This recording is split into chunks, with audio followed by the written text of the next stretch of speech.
Good evening, everyone. Welcome to the Carnegie Center. I'm Tom Eblin, the Carnegie Center's literary liaison. I'm filling in tonight for Jennifer Maddox, the Carnegie Center's executive director and the coordinator for the Kentucky Great Writers series. This series features authors who either live or have lived in Kentucky and have one or more literary works of high quality. Tonight we will be hearing readings from by three authors: Willie Edward Taylor Carver Jr., Alex E. Harrow, and Dorian Hairston. But first, I want to invite you to the Carnegie Center's Books in Progress conference taking place here June 5th through the 7th. The keynote speaker will be Meg Schaefer, who also writes as Tiffany Reese. W.E. Schwab calls Meg's debut novel, The Wishing Game, a love letter to reading with the power that childhood stories have over us longer than we've grown up. In addition to outstanding sessions and panels for beginning and advanced writers, we'll have agent pitch opportunities, a pre-conference retreat led by Sarah Combs, and a post-conference retreat led by Tracy DeHaan. We're still taking conference registrations, so check out the Carnegie Center's website for details at carnegiecenterlex.org. Also coming up, the Carnegie Center's Kentucky Black Writers Collaborative will have its annual Queer Literary Hoedown on Friday, June 13th at 7 p.m. This event has free admission and is part of the city's 250 Lex celebration. Tonight's Kentucky Great Writers series wouldn't be possible without these outstanding sponsors: the Reitzel Cook Foundation, Lex Arts, the Kentucky Arts Council, WUKY, and donors like some of you in the audience. We couldn't host free events like this one without your support. And if you are so inclined, you can make a contribution when the donation basket is passed around tonight, or donate on our website. In times like these, we especially need your support. Thanks also to our bookseller tonight, A Likely Story. Please stop by their table after the event and buy the author's books for our post-reading book signing. They will be selling the latest titles of our featured authors. If you're just joining us, I'm Tom Eblin, and I wanted to welcome you to the Carnegie Center's Kentucky Great Writers series. Tonight's featured authors are in many ways very different kinds of writers, but their work shares an exploration of race, class, gender, and power structures in our society. To start us off, I'd like to introduce our first author tonight, Willie Edward Taylor Carver Jr. Willie is from Floyd County, Kentucky. While he was teaching French and English at Montgomery County High School, he was named the 2022 Kentucky Teacher of the Year. Later that year, he resigned, citing homophobia within the school system. He's now a writer focused on advocating for LGBTQ rights and creative, inclusive spaces for students, especially students in Appalachia. His best-selling book, Gay Poems for Red States, was published in 2023 by the University Press of Kentucky. The collection of narrative poetry is about his childhood in Eastern Kentucky, has won many awards. It was recognized as a Book Riot Best Book Award in 2023, a top 10 Best Book of Appalachia by Read Appalachia, a top 10 Best Southern Book by Garden and Gun magazine, and a 2024 Stonewall Book Award Honor Book. Last year, he wrote a chapter for Disobedience Press's book, Trouble in Censorville, The Far Right's Assault on Public Education. Please welcome Willie Edward Taylor Carver Jr.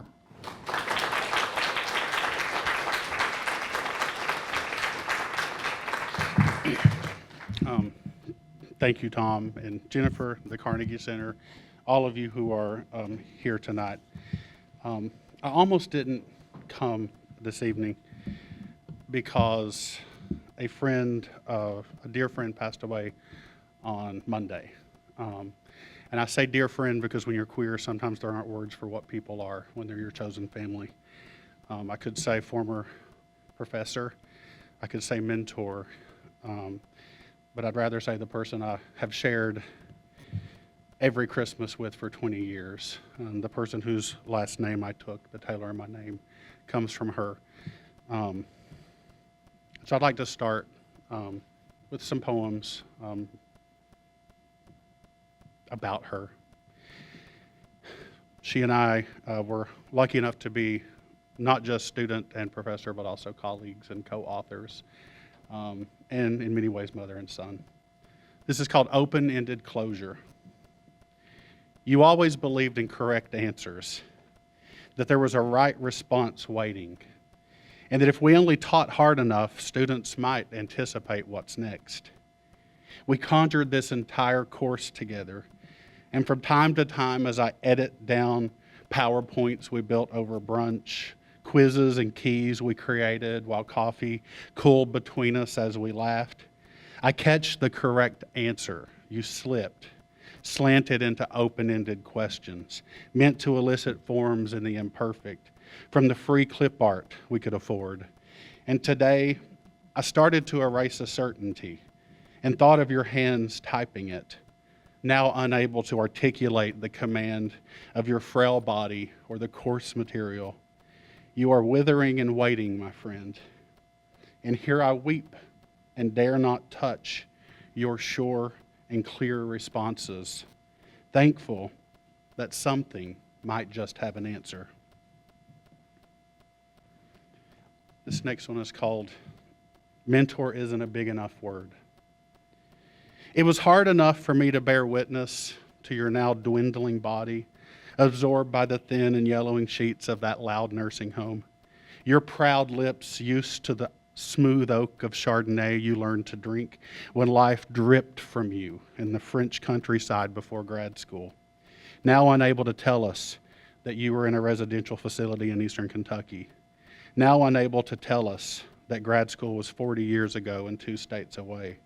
Without the loud chirp of the machine in the hallway converting dignity into beeps, counting away the seconds in this place until the numbers grew too big to imagine. And you woke and smiled and said my name, and for a moment we were seated on your patio and I was 22, and Rosemary and Basil were laughing into the breeze. And you said, "Can you hear him, Willie? I have a bird called Steve." What a rare joy. What a confluence of worlds, don't you think? I'm so glad you're meeting him. And for a brief moment, our worlds spilled together and bright herbs lifted up joyfully, twisting through doctorates in France and Kentucky in 1988 and 2006 and 2023. And I counted the beeps until they became the lightest bird song capable of collapsing waves of probability into particles of love that you handed me like a first sip of wine. And one more, because she was only sick for a few months. Her life otherwise was a lot. This is called Food as a Lesson.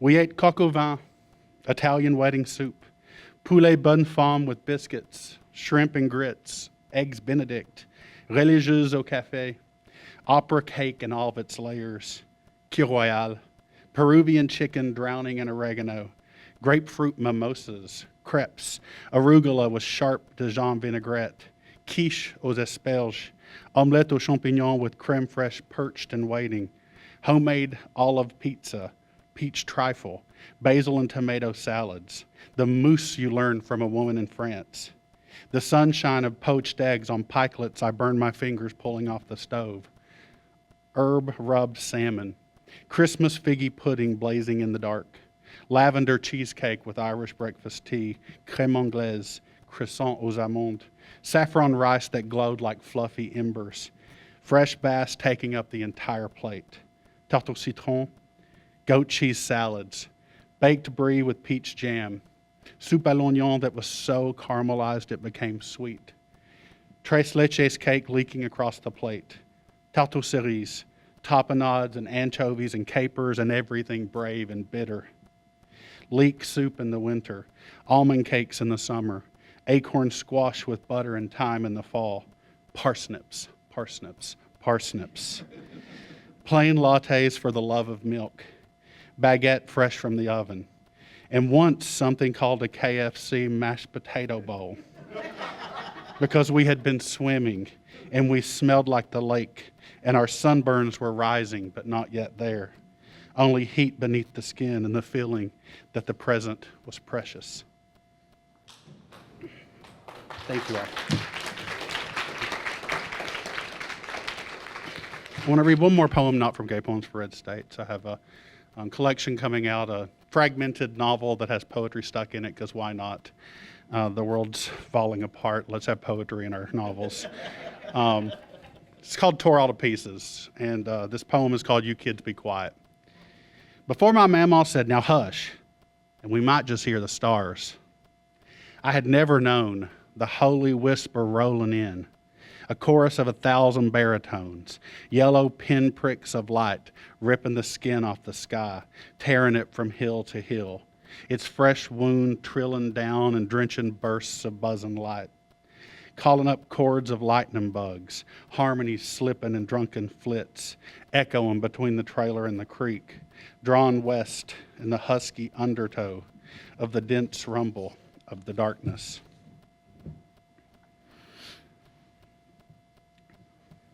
This is called Gay Poems for Red States. It's a lot of things, but above all, it's what happens when we believe that the young person we used to be has something to teach us. Because like most people, and especially most queer people, I spent as much energy as I could putting space between myself as an adult and myself as a kid because I thought that that kid was weak and vulnerable. And in the worst time of my life, that kid stood up and said, "Are you kidding me? Do you not remember?" And I didn't remember. So thank you, kid, for remembering. This is called I'm Sorry, Chris. I was hiding in the counselor's office. Plastic green ferns were photosynthesizing fluorescent light bulb murmur and pointing at the unashamed brochures on self-esteem and pregnancy that kept the other kids away. It was a space hidden by the refraction of an academic cement block mirage, tucked away for ninth grade sissies and boys who played Dungeons and Dragons and who didn't know where else to go at lunch. One of them said some boy had dropped a brick through the ceiling and onto your head, Chris, and that your angry queer blood cried out to the Lord in undulant bursts like the raging howl of engines, passing under the wheels of a rolling coal train as the medical workers carried you out to the ambulance. I'm sorry, Chris, that your courage was just too big to fit in that country school, and that mine was too small even to say hello to you when you flitted by, like someone the ancient Greeks would have apostatized, your smile fuller than your fear, your lambent body on holy display, like a statue you dared the unwashed to worship. I mean, you were the only boy in the history of the high school sent home because his shorts were too short. I'm sorry, Chris, that when I got the nerve to ask you out junior year of college and we listened to Tori Amos bounce back off the bare shoulders of the hills, that I couldn't hear the exhausted wells drying out in your voice, because even as you stood on the edge of a cliff, you made others want to live. I'm sorry, Chris, that whatever you consumed to soften your memories prevented you from ever making new ones. And I'm sorry that back when you were still alive and fighting for boys like me to live, I had only yet learned to hide.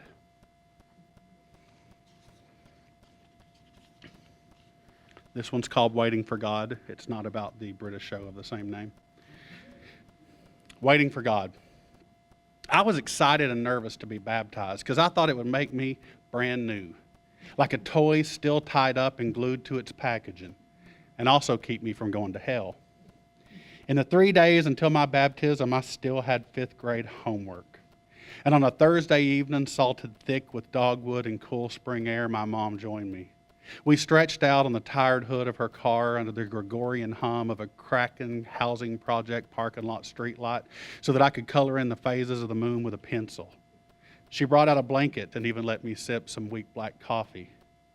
Do you think God will wait till Sunday before the end of the world? What if he came tonight and I went to hell? She brought the cover around my shoulders, and her frayed and overworked arms anointed the bargain bin blanket with the power to embrace me. She gestured upwards. The same God that put them stars in the sky didn't do it so he could send you to hell. He holds them up for a reason. He'll wait on you. The dark sky became an aquarium of sparks and love, and every fish had a name. Those 3 days stretched into 3 decades. Despite the baptism, preachers and lawmakers and winners and losers and lovers and haters and neighbors with tongues and arms hot like red irons would over and over again hold my head underwater, hoping that the metal hiss of steam would mock me as I drowned. But with each plunge under, the darkness of the water would part, and fish made of stardust would lay hands on me and dance in the Spirit. I want to read just a couple more. I always find ways to sing about how wonderful my mom is, and somehow my dad is just in the background fixing something. So this one's for my dad. Someday, child.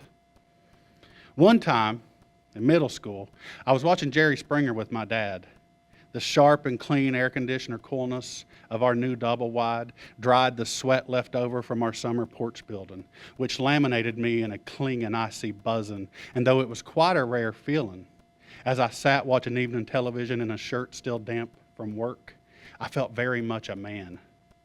Of course, it was a special episode.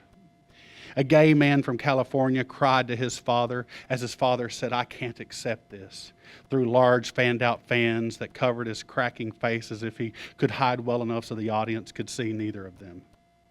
The awkwardness of the moment ionized the air-conditioned atmosphere of the room and polarized the floor, pulling my head down so that I was suddenly, unknowingly staring, my bare feet backing themselves up against the wall of the couch, as if they felt they were trying to avoid some obvious visible threat. My dad, like me, drinks coffee every day of the year, all day long. He sipped his coffee and used a long breath to push himself firmly into the hillside of his chair. You know, if I ever have a kid who felt comfortable telling me something like that, I hope they'd know that it'd be okay with me. Time and space were pulled from the room and two timeless beings stood, one daring the other to choose this moment to set himself free. The clock stabbed forward and my thoughts froze solid with the instant impact. Well, if you ever have a kid like that, I hope they do. Got just two more. One's super short for a reason. This first one's called Biscuit Girl. Making biscuits is for girls. Well, you sure as heck could have fooled me. Before I even learned to sing the alphabet, I could make flour, milk, butter, or grease, sing, hum, chant, rhyme, and even shout if I had baking powder. Butter transforms everything into love between your teeth and your tongue. It's the kind of love that keeps sending you straight home after work. Shortening drifts with you through the atmosphere, but when you get too high up, you can't smell the weekend fat of home.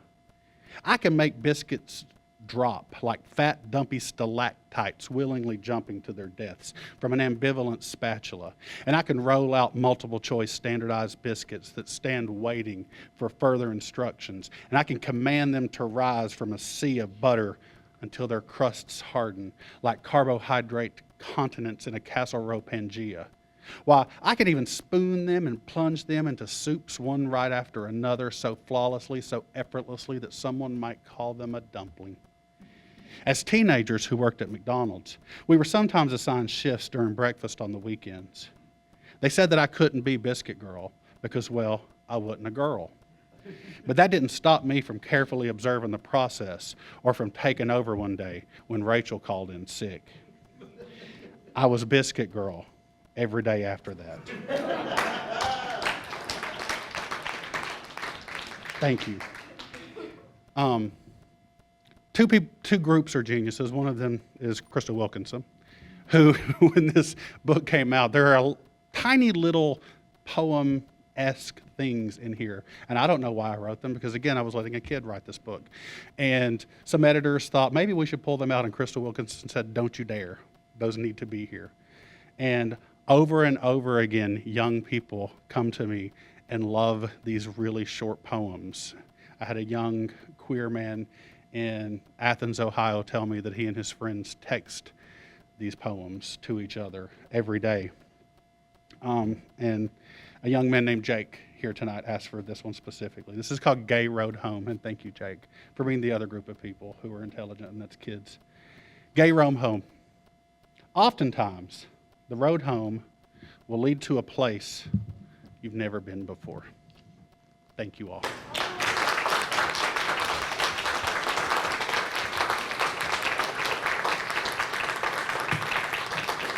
That was terrific, Willie. That was terrific. Also, I'm very, very hungry between the French delicacies, but you really got me on the biscuits. Well, our next reader tonight is Alex E. Harrow, who is joining us by Zoom. Alex is the New York Times bestselling author of 3 novels, The 10,000 Doors of January, The Once and Future Witches, and Starling House, in addition to many pieces of short fiction. Her work has won Hugo, World Fantasy, and British Fantasy Awards, and it has been shortlisted for the Southern Book Prize, Goodreads Choice, and other awards. Alex grew up in Kentucky and is a graduate of Berea College. She has a master's degree in history from the University of Vermont. Before becoming a full-time writer, she taught history at Eastern Kentucky University, and Alex now lives in Charlottesville, Virginia. Please welcome Alex E. Harrow. Thank you. Can you all hear me? Sort of. Okay, thank you. A thumbs up. Thank you. So first, I just want to say thank you to the Carnegie Center and to Jennifer Maddox for inviting me and allowing me to participate virtually. I live in Charlottesville, and it is a little bit of a drive now. And thanks in particular to the Real Kentucky writers who are reading tonight and to all of you who came out to see us. So I thought I would talk a little bit about Starling House because it's my most Kentucky book before reading just the first chapter. So Starling House is set in Muhlenberg County, Kentucky, and I grew up mostly in Grayson County, so close. It's set in a town called Eden, which does not exist, but is based on a town called Paradise, which also doesn't exist, but used to. And I'm going to guess that this audience has heard of Paradise, Kentucky. I've done a national book tour now, and I can tell you that not all audiences are familiar with John Prine. But if you have heard of Paradise, it's because of the 1971 John Prine song, the Daddy, Won't You Take Me Back to Muhlenberg County one. And that song tells the true story of this little town on the banks of the Green River where they built the largest coal-fired power plant in the world and the largest steam shovel in the world to strip mine it. And so for a while, Muhlenberg County was the #1 coal-producing county in the country. In the end, of course, Peabody Coal strip mined more than 50,000 acres of western Kentucky. The Green River turned brown. People complained their chests hurts, their eyes stung, and they said if you hung white laundry on the line, it would be gray by the time it was dry.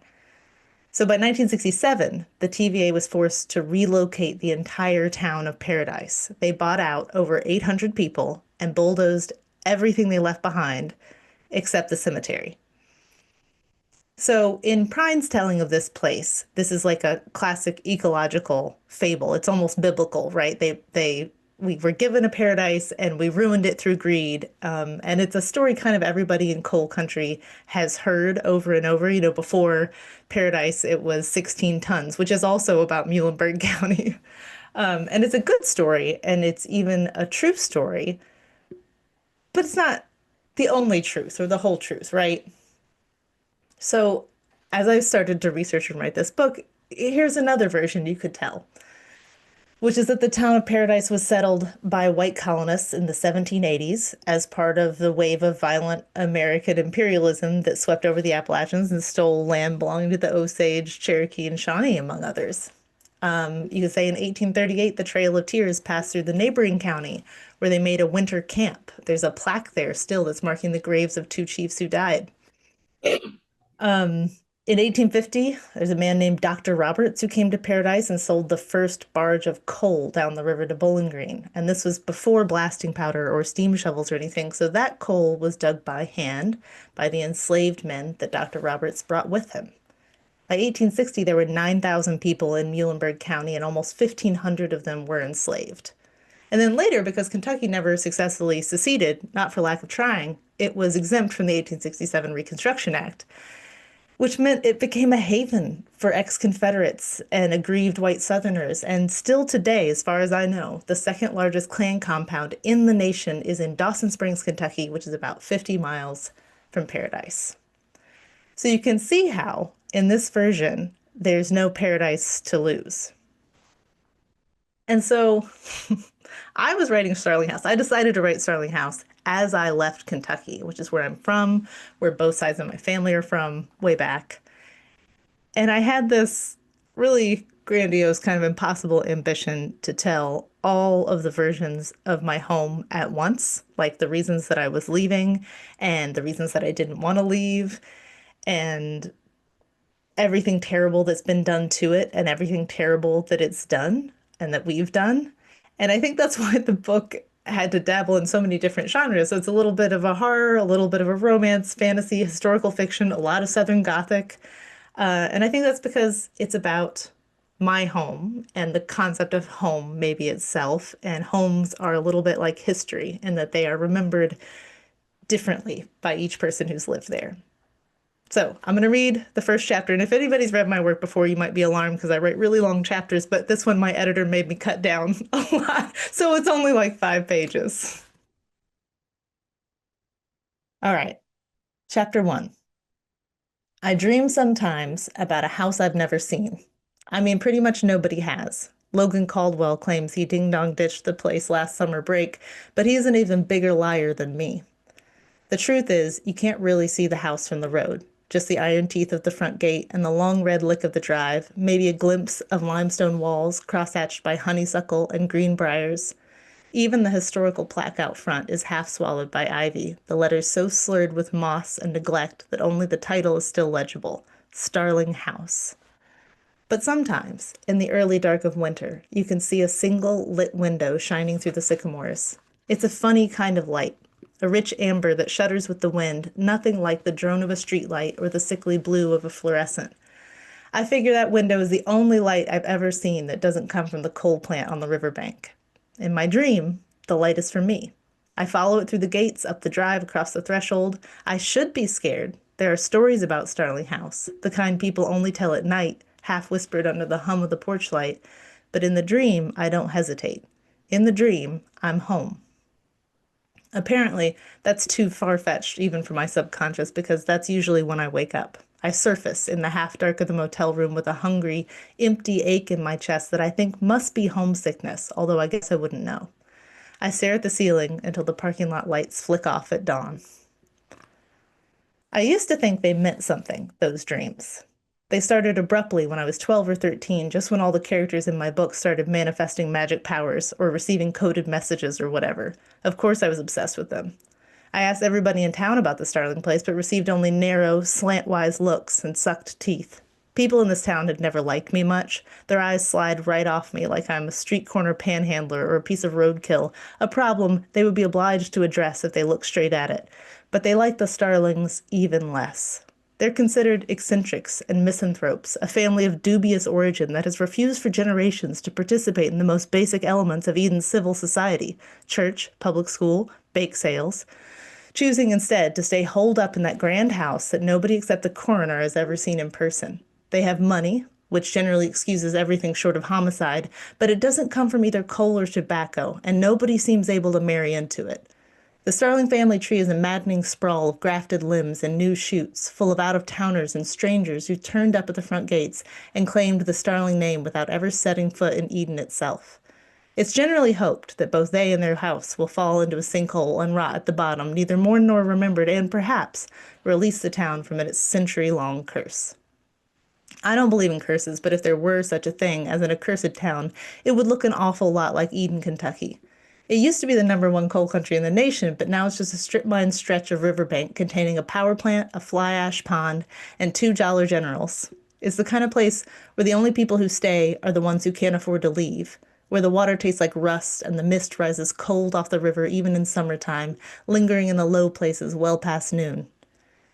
Since nobody would tell me the story of Starling House, I made up my own. There isn't a lot to do in a town like Eden, and I didn't have many friends my own age. You're never going to be popular when you wear clothes from the First Christian donation box and shoplift your school supplies, no matter how slick your smile is. The other kids sensed the hunger behind the smile and avoided me out of an animal certainty that, if we were all shipwrecked together, I would be found 6 weeks later picking my teeth with their bones.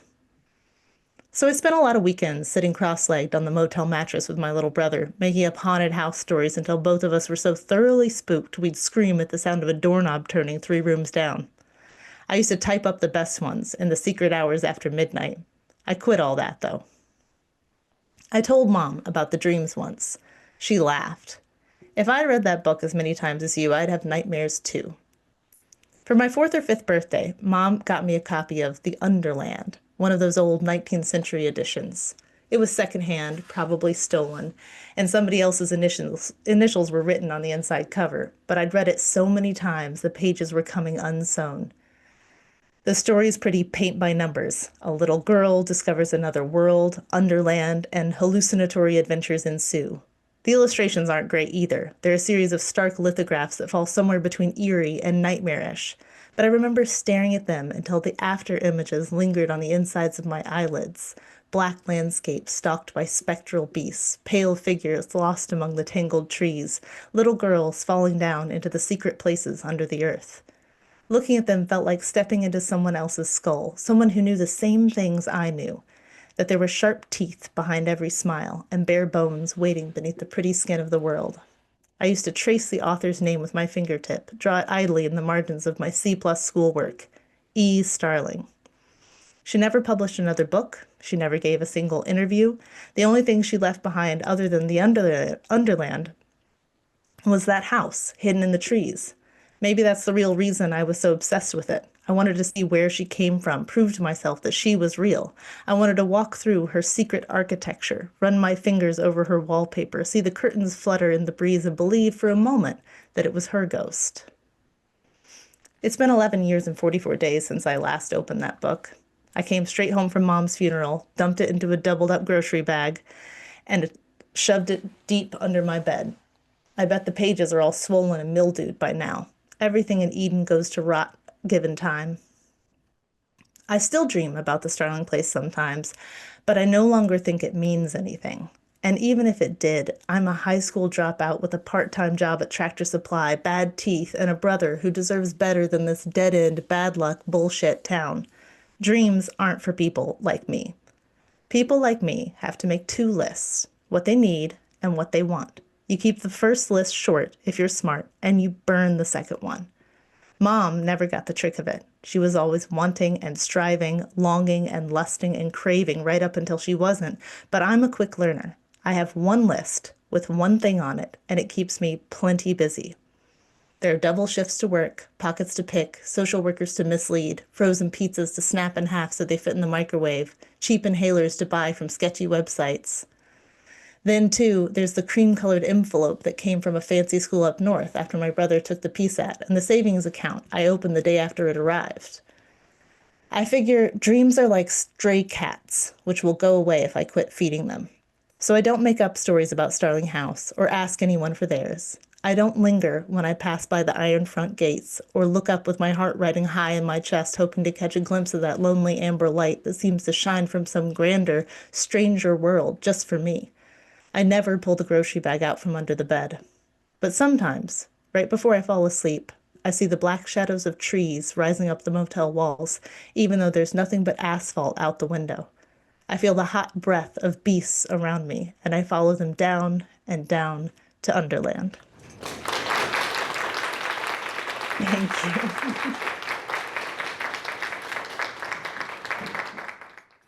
Thank you, Alex. That was great. I love that line, homes are like history, the stories are different for everyone who lived there. That's so true. Well, Alex will be back for Q&A, but first, we will, those of you here tonight will have a chance to ask all 3 of our featured authors some questions at the end of the event, so get your questions ready. And now I'd like to introduce our 3rd reader, Dorian Hairston. Dorian is a poet, educator, and former University of Kentucky baseball player. His first published poetry collection is titled Pretend the Ball is Jim Crow. It explores the life and legacy of Josh Gibson, one of baseball's all-time great catchers.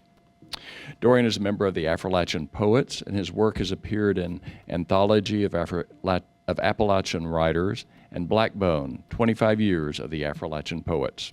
Please welcome Dorian Hairston.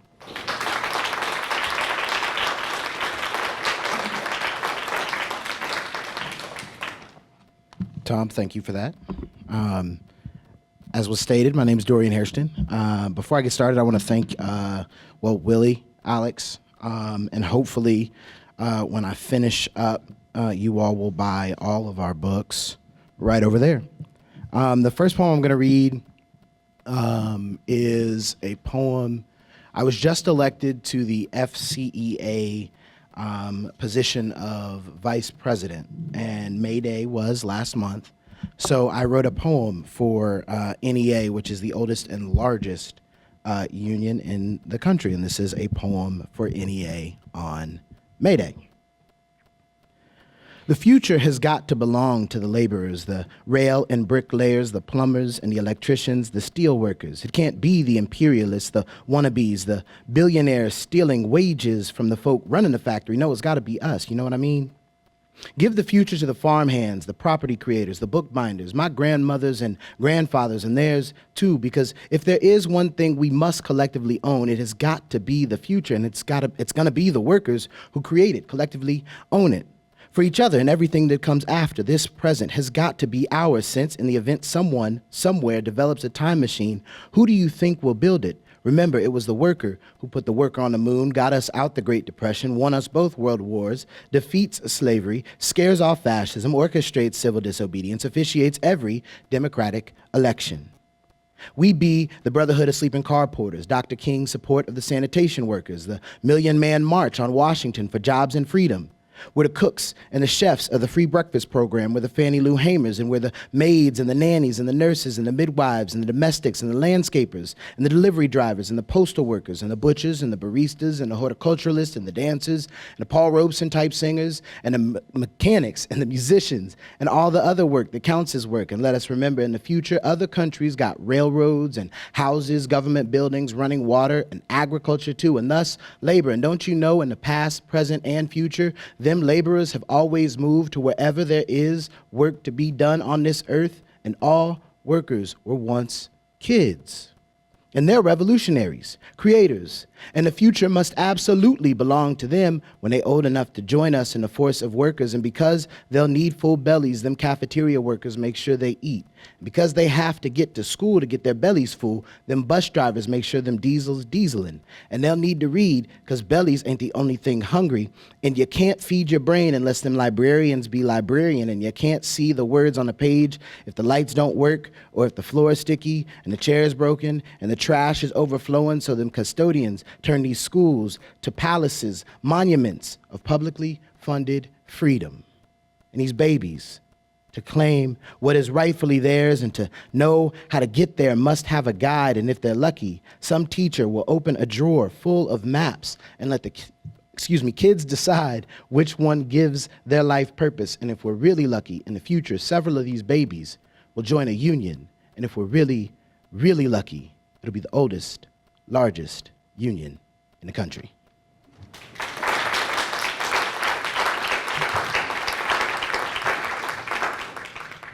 So that was to warm up. So I wrote this book, Pretend the Ball is Named Jim Crow, the story of Josh Gibson. And the title of the poem comes from a form of poetry that I created. I'm going to call it a World Series poem. So it's 9 couplets, and it mirrors a baseball game, so the top half and the bottom half of an inning. And this is what I imagine Josh Gibson would be telling me as a baseball player. And Josh Gibson, for those of you who don't know, is, in my opinion, the greatest position player, probably, yes, thank you, JC, the greatest player, period, to ever play the game of baseball. He died in January of 1947 without ever getting an opportunity to play the game of baseball in the major leagues, to play real baseball or organized baseball. He's credited with hitting over 800 home runs. Right now, Major League Baseball only counts 200 and some change of those. And as of March of last year, he unseated Ty Cobb as the all-time batting average leader, which, if you know anything about Ty Cobb, Josh Gibson, removing that record for him is chef's kiss. So this is Manifesto for Black Baseball Players. 1, never forget the 42 reasons baseball is best played with color. 2, steal bases like they stole this country. 3, break into record books, turn more than just the ink black. 4, pretend the ball is named Jim Crow. 5, decolonize the Hall of Fame. 6, remember we gave the game lights, helmets, and style. 7, never be controlled by anything white. 8, Belts, lift every voice and sing during their national anthem. 9, find you a Helen, drop down on one knee, place a baseball field on her 4th finger.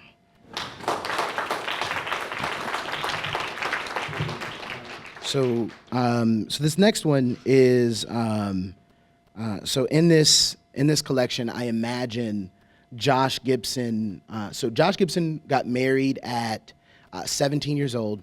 I believe 17, 18 years old. His wife actually died giving birth to a set of twins. The twins survived. It took them about 3 weeks to name them, and they were both named after mom and dad, so Helen and Josh Gibson Jr. So what I imagine these 800-something home runs being are Josh's love letters to his deceased wife. So this is home run number 1. Dear Helen, I snuck this one into the bucket of game balls. Sealed the envelope by stitching it closed with the bright red laces from your favorite shoes. Spent hours trying to squeeze each second of 2 years into 5¼ ounces of white leather wound tight round the core of a ball. This is my first letter, the first of many. Just one of these can't hold all this love, so I will pretend each ball can fly its way through the stars to you. I'll split each message up, ball after ball, home run after home run, till God get tired of all them broken windows up in heaven and bring me there too. Love, Josh.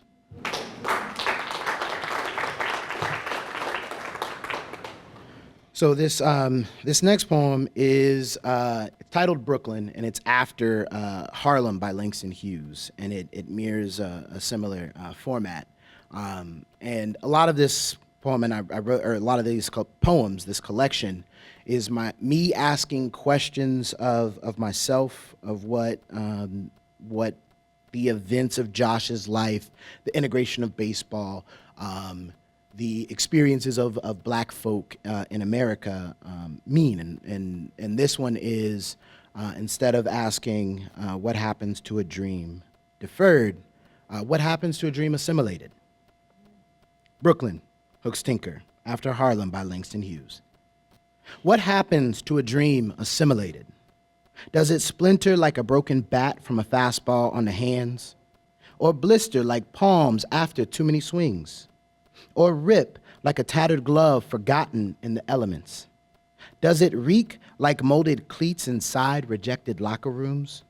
Or is it colonized by weeds like abandoned fields? Maybe it's just heavy like a waterlogged ball, or the number 42 stitched on every jersey each April 15th. Or does it erode?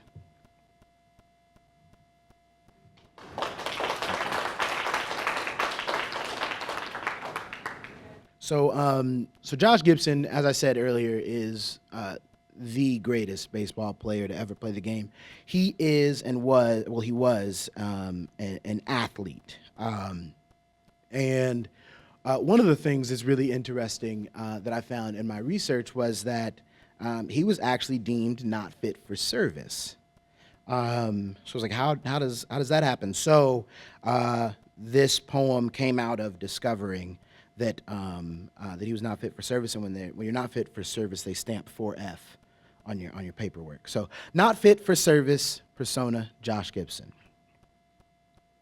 They stamped 4F on my paperwork, say it's my knees or I drink too much, but we all know the truth.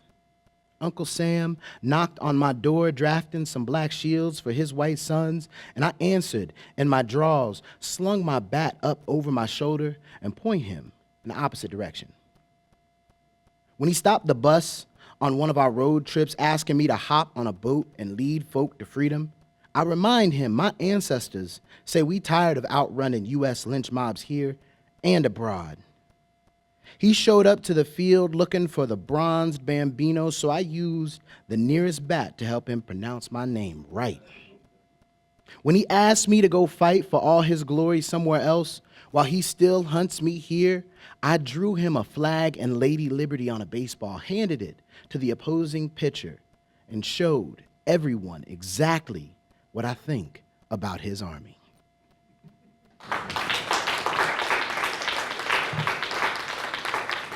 So in this collection, I try to explore a lot of different voices, and one of the voices that shows up is Satchel Paige. So Josh Gibson was a big trash talker. In one instance, he actually told a guy about his significant other to the point that he checked himself out of the game. So this one is, in this, Satchel Paige is trying to balance that out. So I'm actually going to switch and do last minute. It's Audible, wrong sport, but. So this is Battle of the Greatest. So this is Satchel Paige telling Josh Gibson, I'm not going to throw smoke at your yoke. I'm going to throw a pea at your knee. So Satchel Paige would tell you what pitch was coming, and you still couldn't hit it. Gibson been blessed 3 times. First, for coming out his mother's womb black as a storm. Second, for being able to hold all that thunder and lightning inside a bat. Third, of course, for getting to step into the box and face me.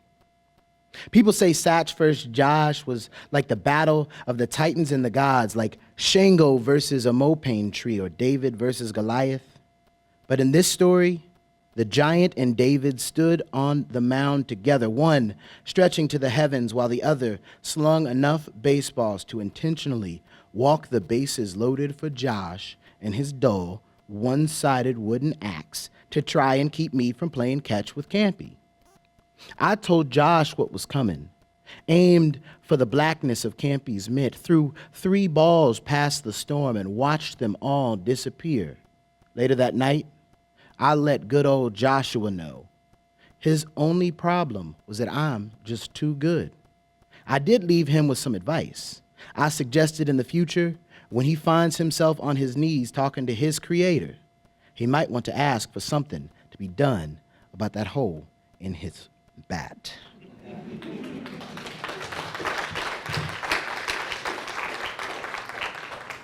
I'm gonna read 2 more.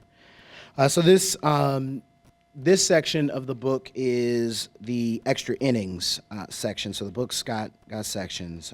If you buy it today, you will get free baseball in 4 poems that come after that. So this first poem is one of the free ones, and it is Cooperstown, and this is from the persona of Hooks Tinker, and I can't remember if I said it earlier, but Hooks Tinker is the man that's oftentimes credited with discovering Josh Gibson. And this is Cooperstown, which is where the Baseball Hall of Fame is. Everything about baseball white, but it's the Negro that make it a game. I've seen more out our version of play in a single 9 innings than a whole season of theirs. Baseball and this country already missed their chance to make all this mess right.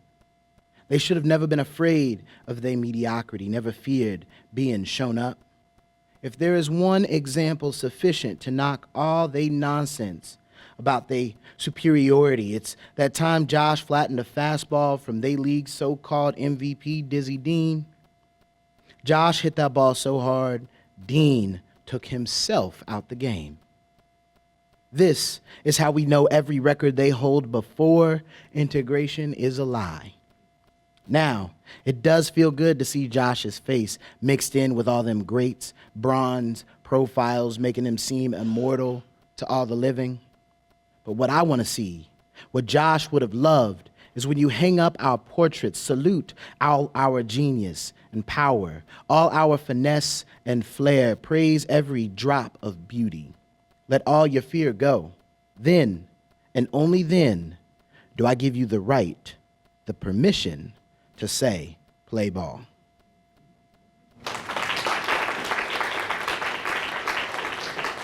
So this last poem that I'm going to read is actually from my persona, my point of view. And this is, it's titled The Walk-Off, or I imagine visiting Josh's grave. Get up, Josh. You ain't no Lazarus. You don't need Jesus, no God. You just you. Here's a bat. Get up. Get up. Get up, Josh. I brought you a glove. Let's play catch. I ain't much on pitching, but we can hit if you just get up. Let us play now. You hear? They let us play, and they say you was the greatest. You hear me? The greatest there ever was, and I just want to see. Can I see? Can you get up? It's me. I'm just a fan. My name's Dorian. I got power, but not like you. I read about you once. My high school librarian found the only book in the whole school that mentioned your name. And my English teacher told me to write about you. And I brought some poems for you if you want to listen. That's cool, but I just want to play. Can we play? I know it's weird, me standing over your grave and such, but I think it's weird you're pretending to sleep. So please just get up. They let us play now. They even says sorry, let you in the Hall of Fame, gave you your record that I know you already had, maybe one day named the award after you. But they say it's better now, and they ain't lynching us no more, and they don't kill us as much, and we can work for them for more money now, and it's cool. And we done rewrote the record books, and we didn't even have you, but you got to get up to see you got to get up. Get up, Josh. I'm putting together a team. You were my first pick, but you got to get up. Please. I know you ain't Lazarus, and Jesus ain't done much for us, so I figured I'd just ask you straight. Get up. I even got you a uniform if you just rise up. I want to see.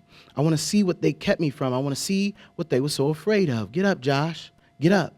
You can't die. Please, just get up. Thank you.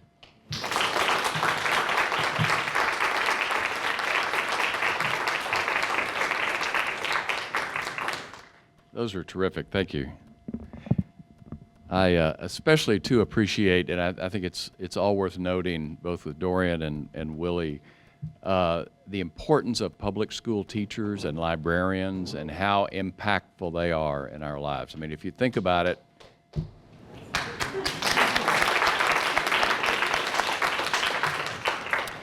but anyway, there's three very different writers, but a lot of common themes: struggle, hard times, uncertainty, and resilience and overcoming. So that's really makes for a great evening of literature. This time I'd like to invite Willie and Dorian to join me here at the front, and if we can turn Alex's camera back on, we'll have a brief Q&A. And we'll give away a free Kentucky Great Writers Series poetry poster tonight for the first three questions. So who wants to ask the first question and get a poster? All right.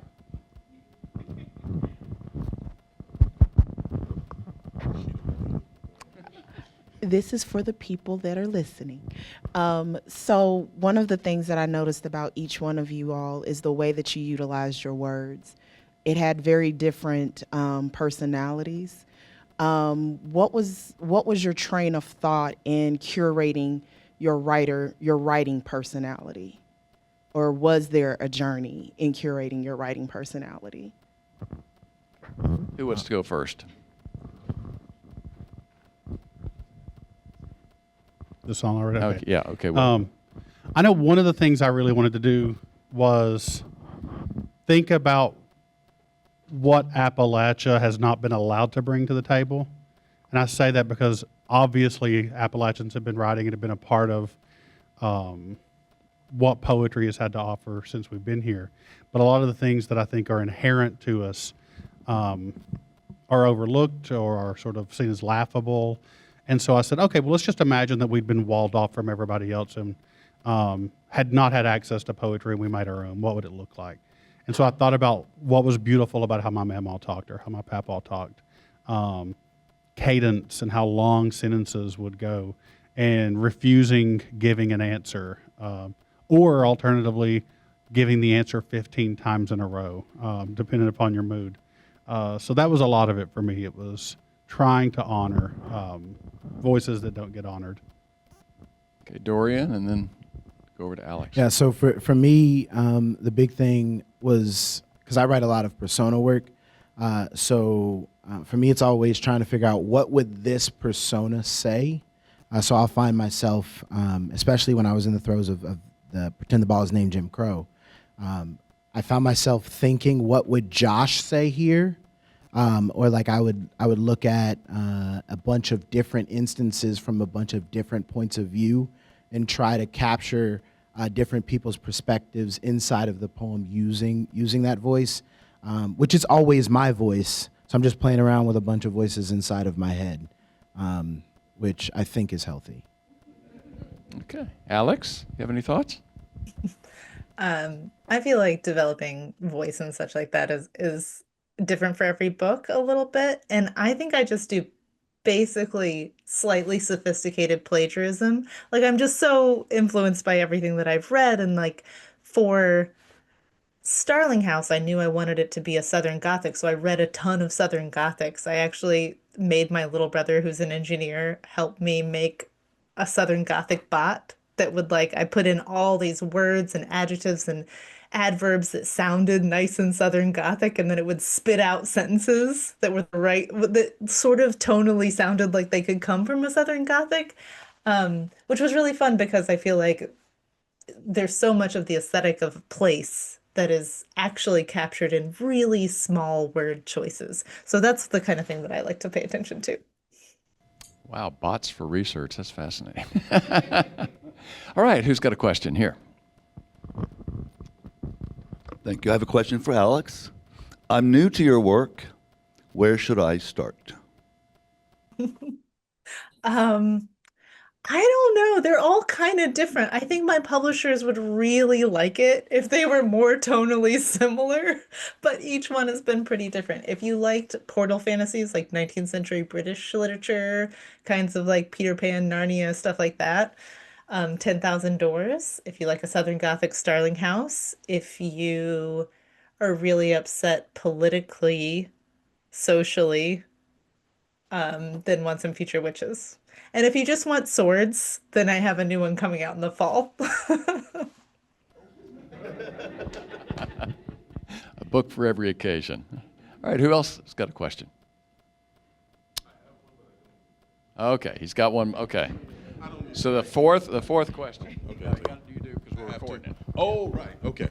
Hi. This question is mostly for the poets, not to dish you, but I'm working on a poetry thing. When you created Gay Poems for Red States and Pretend the Ball's name is Jim Crow, did you go into it? And Dorian, I'm particularly asking you because it seems like your piece required a considerable amount of research. So did you go into the process? Did you each go into the process looking to create a collection? And if so, how'd you know when it was done? I still don't know if it's done. But background, I was at Tates Creek High School and I needed an extra couple of credits so I could stay eligible for baseball because I wasn't getting enough hours in my internship. So I did an independent study back when those were a thing, and it was with my creative writing teacher. And Frank X. Walker had just come out with Isaac Murphy, I Dedicate This Ride. So my assignment was to do the same thing with baseball. And so I go down to the library and I start researching Happy Chandler and Jackie Robinson and Branch Rickey. And I took them to Phyllis Schlick, and she told me that the poems were terrible, out of love. And she goes, go back and find somebody else whose voice I don't already know. And then I stumbled upon Power in the Darkness, and it was a book about Josh Gibson. And I was enthralled like first 5 pages. And then it just became research. And then as I was researching, every poem I was writing had something to do with something I had just found in that research. And then I knew it was done when I finished my MFA. And one of my friends told me at a book launch, if you do not turn this manuscript in within a year, we are no longer allowed to be friends. And so I sent it off, and that's how I knew it was done. I bet your teacher at Tates Creek is really proud of you. I think we're writing from each of us from so many different places. I think we all have stories inside of us that we are desperately trying to rewrite, overwrite, underwrite, shift, push to some other edge. And I think for me, I just follow the feeling of it. I let the story sort of unfold. With this, I thought I was journaling. I had no idea I was writing a collection. This began in an email. I was angrily emailing my superintendent for being a crappy human being. And I started writing a poem. The collection tore all to pieces began. I was climbing the mountain in Montreal. There's a mountain called Mont Royal. And it's like easy. You take kindergartners up it on a Wednesday. But about halfway up, I was exhausted and had to sit for a second. And then a woman at least 40 years older than me walks by on high heels. And I suddenly wanted to write a poem about a memory of being 9 years old. And my cousin and I were both too fat to ride our bikes to the head of the holler. So we were pushing them up. And this mean looking little girl was standing beside the road and she goes, "Them bikes work better when you sit on them." So I wrote what I thought was going to be just a little throwaway poem that I felt emotionally invested in. But then that little girl was buzzing. And before I knew it, I wrote her story. And then suddenly other stories had to come out. But I was really just chasing whatever feeling was sort of happening. And once I knew what it was about, I think that's when I can gauge whether or not it's going to be finished. It took me embarrassingly long to know what this was about. But eventually I started to realize what the kid was saying. Turn your feelings into art. There you go. Okay, we got our third poster winner here for the question. My question is for Willie. I'm a retired educator, one of those not stupid superintendents. I wasn't dumb enough to go that high, but 15 years school administrator.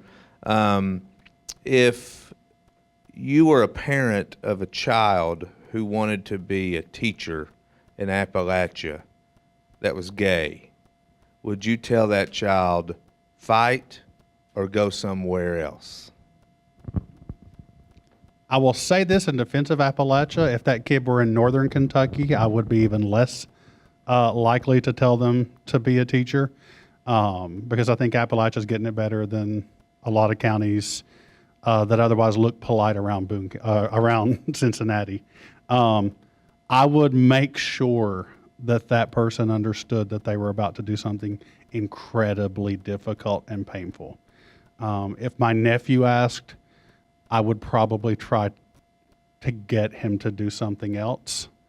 Or move.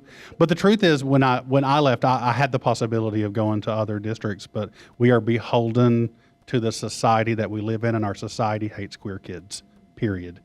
If queer kids don't grow up, then they don't have to become liberal voters, and they don't have to become a problem for the people who hate them. And I am grateful for the people who are in those systems and doing good things despite the fact that they're also doing bad things, because that's the complex truth of this. If you're a teacher following the rules, you're hurting queer kids, period.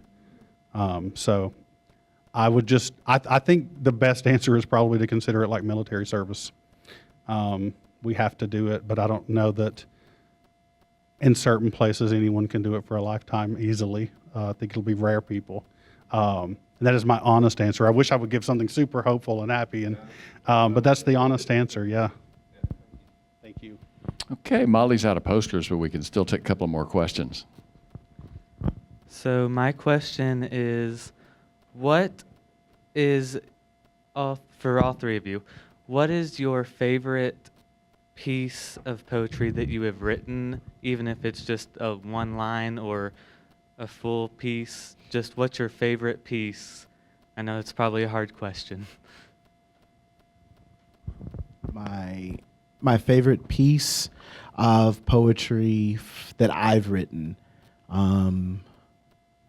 being really humble here. No, I would say one of the things that I really love is the game of baseball.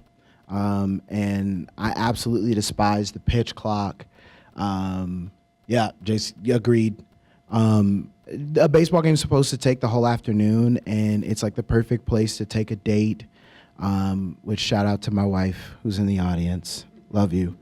But in one of the poems in this collection, I talk about how at a Negro League baseball game, that was the one place where you saw black and white folks sitting together enjoying the game of baseball. You didn't see it at a white baseball game. And I have this image where a guy asked his wife to go to a game with him for the rest of their life. I just think that we need more of that. We need baseball to take longer.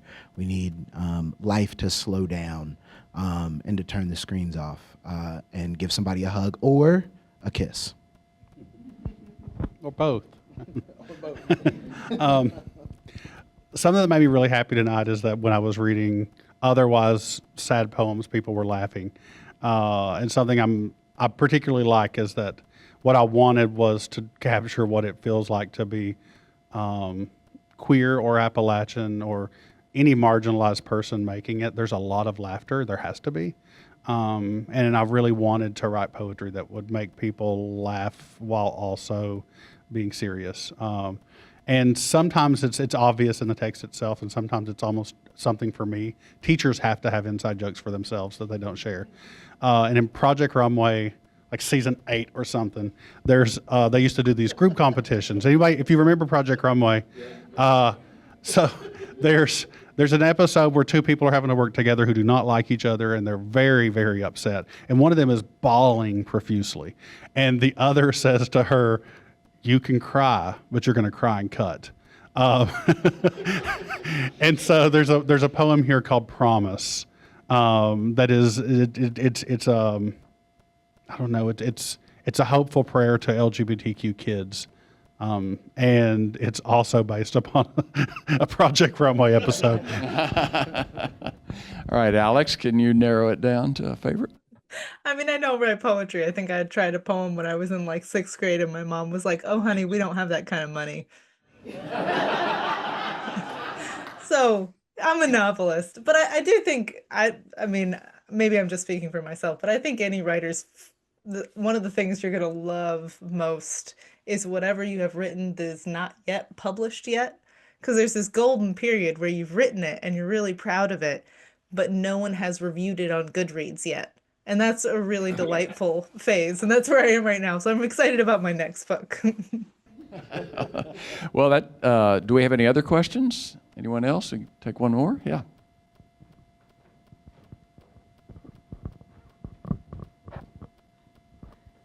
This is for all three of you.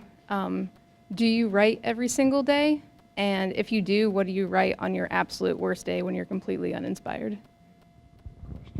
I do not write every single day. You're catching me on day 1 of finals, and I'm already feeling it.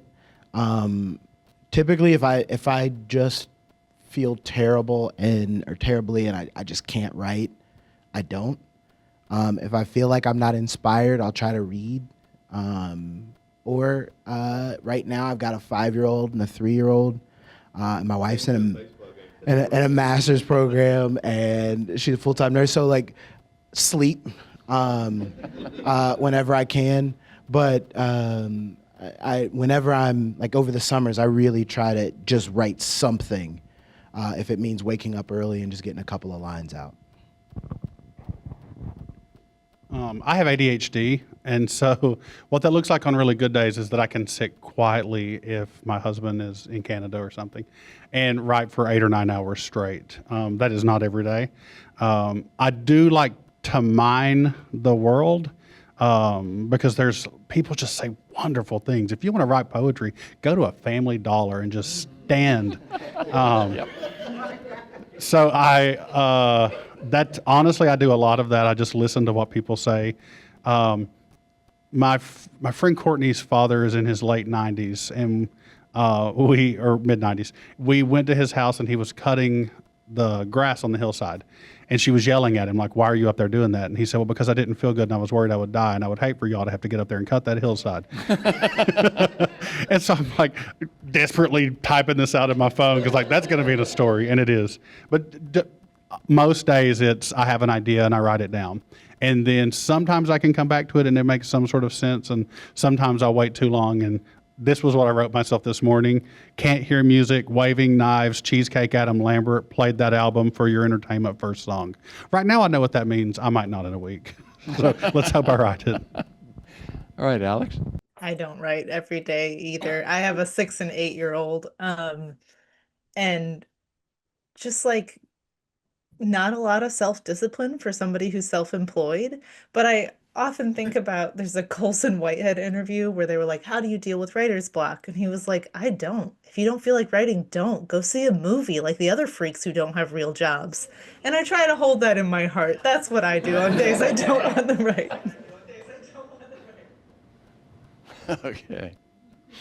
All right. Well, I've got one last question for all of you, and that is, what is next for you in your writing career? We'll start with Alex, since you're camera on. I have kind of an epic fantasy novel to my publisher's Deep Distress, coming out October 28th of this year, called The Everlasting. So for me, in this collection, there were a couple of poems that didn't make it, and they were from the persona of Gus Greenlee and Cumberland, nicknamed Composy, and they were owners of the Pittsburgh Crawfords and the Homestead Grays up in Pittsburgh. And there's a woman by the name of Effa Manley, who was the only woman in the Major League Baseball Hall of Fame, and she co-owned the Newark Eagles with her husband Abe up in Newark, New Jersey, and they won the 1946, I believe it was, World Series. So I'm working on a collection about the owners of Negro League teams and what that might look like. I have a fragmented novel called Tore All to Pieces that's about a small imaginary town called Mosley, Kentucky. And it's written it looks like a series of short stories, but you start to realize that it's in fact telling the story of a group of people whose lives are lightly connected at the edges. Just finished a Mothman novel that's been haunting me. It is weird AF. It's a queer Mothman haunting. And I was so haunted that I looked at my husband on a Saturday morning and I was like, we need to drive to West Virginia because I knew, I need to know, I know where my character is going to stand. I need to know what it looks like. And I've got a collection called Groomer, which is, in a lot of ways, the introduction, the 10-page introduction to Gay Poems for Red States. I've had so many people tell me they wish they sort of knew more about that. So I thought I want to expand that and frankly just take all the sting out of that word. A groomer is someone who prepares something for someone for something better. Hell yes, I have been a groomer. So take that. Okay, great. Well, want to give a great thanks to Willie Edward Taylor Carver Jr., Alex E. Harrow, and Dorian Hairston for joining us at tonight's Kentucky Great Writers Series.